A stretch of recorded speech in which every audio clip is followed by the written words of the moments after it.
The case of the missing little girl in 19 Sarah's secret finally revealed.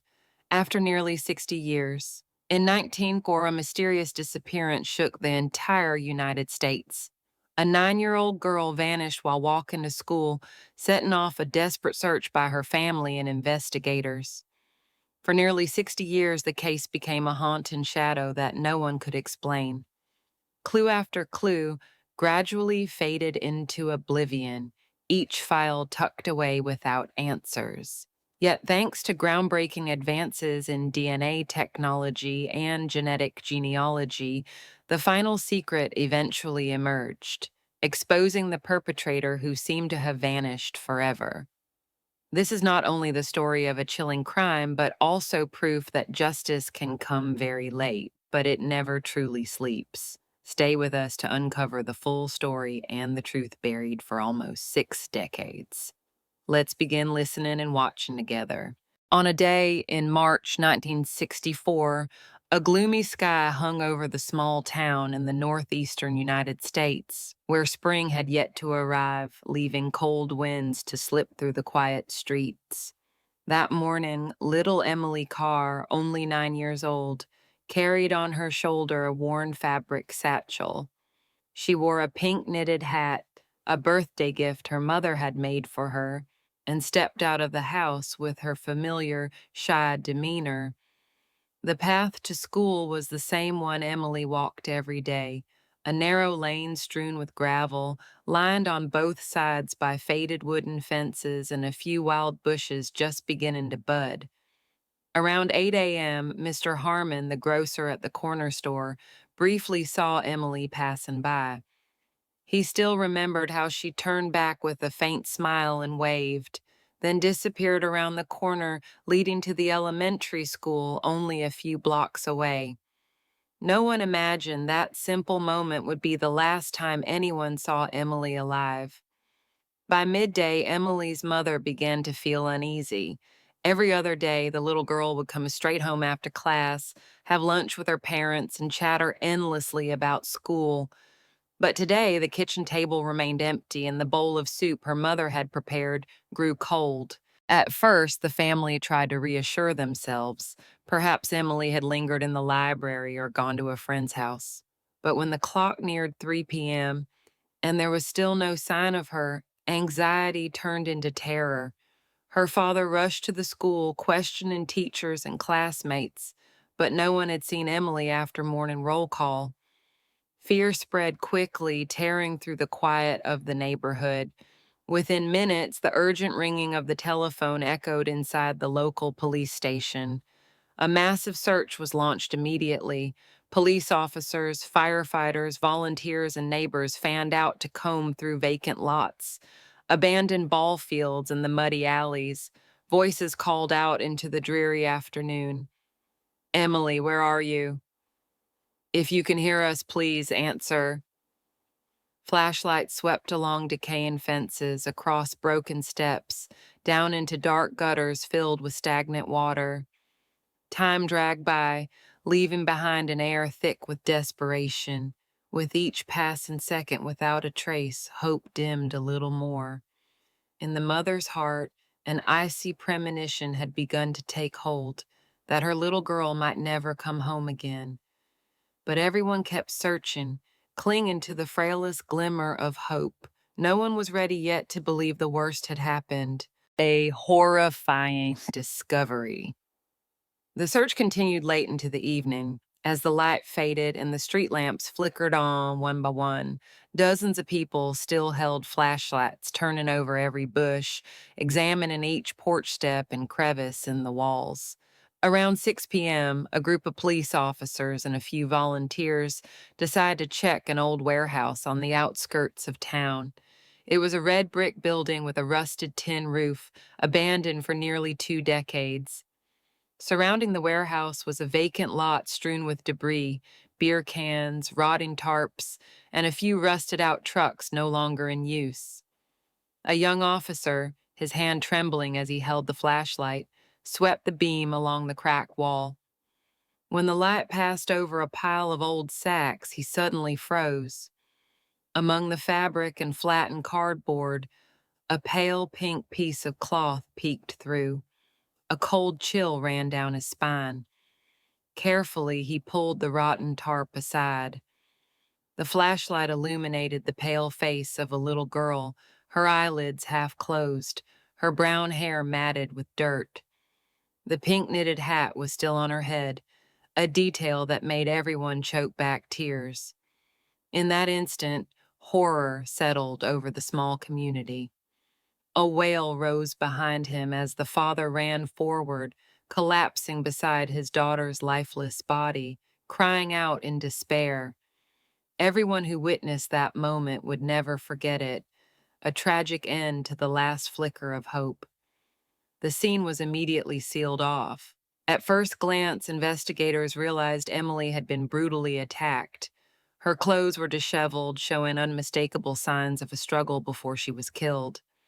Forensic technicians began meticulously collecting every trace: strange fibers, shoe prints pressed into the dirt, and an unidentified stain on her dress. Everything was sealed and carefully transported to the lab. But in 1964, DNA technology did not yet exist. The most crucial evidence, the biological traces left by the killer, had no way to be properly analyzed. Police could only catalog the evidence and store it, hoping that one day science would advance enough to read the secrets hidden in those invisible clues. In the weeks that followed, the investigation expanded to a massive scale. The local newspapers reported on the case constantly. Hundreds of residents were questioned, and many suspects were summoned because of prior offenses or because they had been near the scene that day. But all were eventually released. No one left behind direct evidence to charge them. Silence settled over the abandoned warehouse where Emily was murdered. Her family's grief slowly turned into a fear that haunted the whole town. Parents no longer dared to let their children walk to school alone. Children were forbidden to leave the house at dusk. Years passed, and the case was gradually relegated to the list of unsolved files. Whenever it was brought up, people could only shake their heads. It's a tragedy that will never have an answer, Chesser. For decades, that rotting tarp, the one that had hidden the child's body, remained frozen in the memories of the townspeople like a dark curse, a reminder that somewhere out there, the killer had never been brought into the light. The forgotten clues. After the day Emily's body was found, the entire town sank into an unprecedented grief. For months, her family hardly set foot outside their home. The pink knitted hat, the one recovered from her mud-caked hair, was carefully folded by Emily's mother and kept in a drawer as the last keepsake of her daughter. In the years that followed, the case file was gradually pushed to the bottom of the police archives. The box was labeled Unsolved in red marker. Inside lay a stack of typewritten reports clipped together with black and white photos of the crime scene. Occasionally, a newly assigned investigator would open it, reading through in hopes of finding something overlooked. But like so many before them, they would eventually close the file again, shaking their head. Every year on March 23rd, the day Emily was discovered, her family lit candles beside her portrait. Her frail mother still kept the habit of touching her daughter's photograph, whispering a silent prayer. No matter how much time passed, the loss remained an unhealed wound. By the 1990s, DNA identification technology had begun to emerge and gradually became a breakthrough tool in criminal investigations. News of decades-old cases solved through genetic analysis sparked a fragile glimmer of hope. Local police decided to reopen Emily's case. The evidence that had been sealed away, the soiled dress, the decaying tarp, the stain collected from her clothing, was carefully transferred to the newly established state crime lab. The forensic technicians at the time were hopeful that they might recover enough DNA to compare against the National Offender Database. But the technology was still in its infancy. The samples had deteriorated badly after nearly 30 years in less than ideal storage. Most of the DNA was degraded or contaminated, rendering the tests inconclusive. The single moment when hope flickered back to life was quickly extinguished, leaving a profound sense of helplessness in the hearts of the victim's family and investigators alike. The case was shelved once more. For the next 2 decades, the file of Emily Carr would only be reopened when new personnel arrived or when local newspapers revisited the town's heartbreaking story. But eventually, everything slipped back into silence. It wasn't until 2018 that a new light emerged. By then, extraction and amplification technology for degraded DNA had advanced dramatically. The state crime lab had acquired sophisticated equipment capable of analyzing biological traces long compromised by time. During a review of cold cases, Emily Carr's file was selected as one of the top priorities. The old evidence was retrieved again, this time handled with even greater care and precision. A highly experienced forensic specialist painstakingly processed each piece of fabric, applying the latest molecular extraction techniques. The work stretched on for months, but at last, the results arrived. A complete DNA profile for the first time in more than 50 years. That DNA profile was the crucial missing piece, waiting to be fitted into the puzzle that the killer had once believed was buried forever in the past. And from that moment, justice began to stir awake. Genetic genealogy takes over. After the complete DNA profile was extracted in 2015, investigators knew they were holding the only key capable of breaking through the wall of silence that had lasted for decades. But the biggest question still remained: whose DNA was it?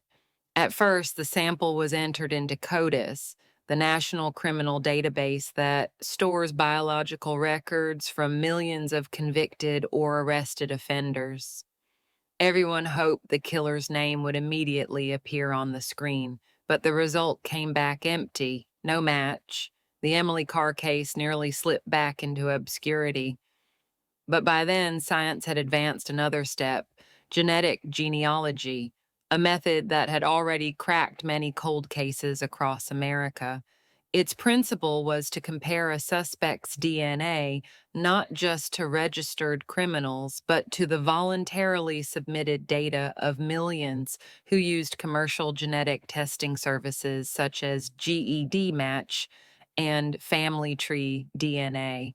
In early 2019, investigators decided to take one last chance. They uploaded the DNA profile into the Open Genealogy database, fully aware that the process might take months or even years. In such a massive sea of data, any hope was initially fragile. But only a few weeks later, the first notification appeared. A match had been found, not a direct suspect, but a distant relative, likely from the fourth or fifth generation. Although this person had never lived in the town, their DNA carried precious genetic clues. Realizing the importance of the breakthrough, the police immediately formed a special task force made up of detectives, data specialists, and a young genealogical researcher named Daniel Frost. Daniel had already contributed to several major cases thanks to his skill in reconstructing complex family trees spanning centuries. Using the genetic record, they began to build a massive genealogical map stretching across multiple family branches, generations, and hundreds of names. Each connection was anchored to archival documents: birth certificates, marriage records, death certificates, and old census reports from the early 20th century. The work seemed endless. At times, the team had to track down family lines that had migrated out of state, investigating every individual who had ever appeared in any document. A blurry photograph, a scribbled margin note, even an obituary. Any of these could become the decisive clue. After nearly a year of painstaking effort, the team narrowed the list from thousands of names to just 5 men who had lived in or passed through the area near the town in 1964. All belonged to the same genealogical branch in which the suspect's DNA showed deep matches. Among them were men who had died, others who had moved away long ago. But each was quietly investigated: criminal records, places of residence, personal histories, and relationships.